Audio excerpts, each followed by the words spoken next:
You're not being told the truth about climate change. And you can prove it to yourself in less than just 2 minutes.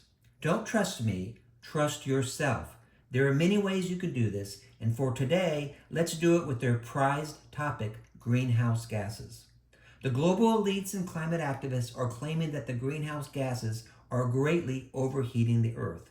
That's nonsense. So let me briefly rant before I show you how easy it is to discover this for yourself. The idea that CO2, which is essential for life, methane, which the cows will tell you is certainly essential to their lives, and nitrous oxide, which is essential for the livelihood of our farmers, that these three greenhouse gases are greatly overheating the earth to the point where then by the end of the century, the year 2100, that our planet would be uninhabitable. It's the dumbest thing I've heard in my lifetime, and you can square that into infinity. It is extremely hard for me to believe that there's a single scientist on earth with a good conscience that would say that these three important greenhouse gases are destroying our planet. Why? Because it's impossible to be that irresponsible. And if the greenhouse gas story falls apart, it all falls apart. And it's about to fall apart. See this chart?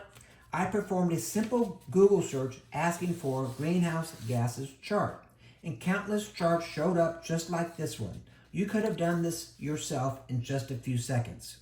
You'll notice that the three supposedly evil greenhouse gases, CO2, methane, and nitrous oxide, are accounting for 98% of the total greenhouse gases. Is that true? Well, let's see. It came directly from the United Nations IPCC, or Intergovernmental Panel on Climate Change. So it must be true, right?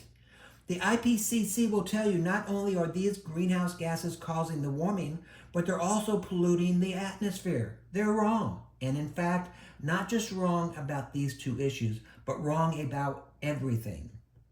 And I mean everything. We will discuss the IPCC in depth down the road, and it won't be pretty. The IPCC seems to always miss the little details, such as the fact that the greenhouse gases only represent 1% of the atmosphere.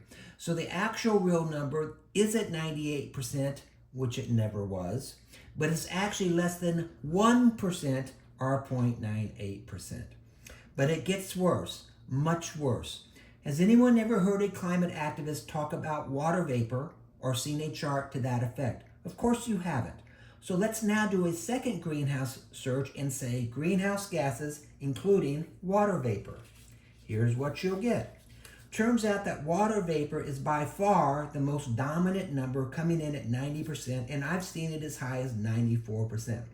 So the share of CO2, methane, and nitrous oxide isn't 98%, it's only 4%. Not so alarming now, is it? The globalists want to scare you into believing that the greenhouse gases stand at 98%. But once you include water vapor, and again, the fact that the greenhouse gases only comprise 1% of the atmosphere, it's less than 1/2 of 1%. So not 4%, but 0.04%, and certainly not 98%. And how can you not include water vapor?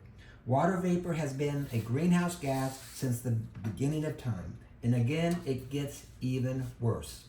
It turns out that water vapor is also responsible for almost all of the greenhouse gas warming. And it's counterproductive for the climate activists to mention it, as it's also natural, not man-made. So you can't get rid of it. And finally, what little CO2, methane, and nitrous oxide tries to find its way back to the earth is mostly absorbed by the water vapor. So can the IPCC get any naughtier? Well, seemingly impossible. Yes, it can, and it does. Man-made greenhouse gases, according to the Obama administration, represents only 3% of the greenhouse gases. It's probably only 1/10 of 3%, but we'll give them the entire 3%. And finally, the deep state from NOAA says the USA share is 20%, but the Americans that work there would tell you it's around 14%, but we'll stay with the higher for 20%. So the new math now reads 0.04% times 3% times 20% equals 0.000. This is 0.00024%, or virtually nothing. And that's not counting the fact that the water vapor absorbs most of the remaining 0.00024%. So the IPCC has taken us from 98% to 0.00024%. That's amazing deception, and it needs to be remembered. So if you're a globalist or climate activist, you have to omit water vapor or you'll have no story. And guess what? They have no story. So we're talking about a big, fat nothing burger. So to summarize, when you include water vapor as a greenhouse gas, which you have to, you absolutely destroy the ability of the other greenhouse gases to be the dominant rationale for the warming of the earth. If greenhouse gases are not responsible, then the UN's IPCC and other globalist visions of enhancing power, control, and enriching themselves are over. Game over. And keep in mind the spectacular deception coming from the UN's IPCC. We've come a long way from 98% to 0.00024%. This is pure greed. It's pure evil.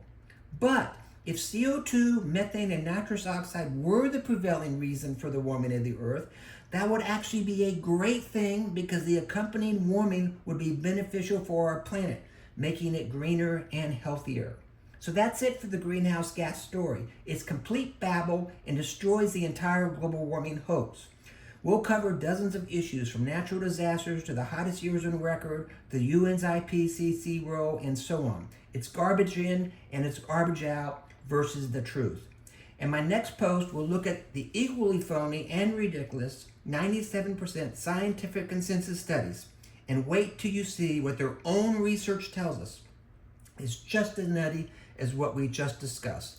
And we'll end with perhaps the most embarrassing climate change prediction of all time from the UK's former Prime Minister Gordon Brown in 2009. In talking about global warming, he said, "We have only 50 days to save the world." What was he thinking? You can't make this stuff up. Thank you for viewing. Take care, and remember, CO2 is essential for life, not death.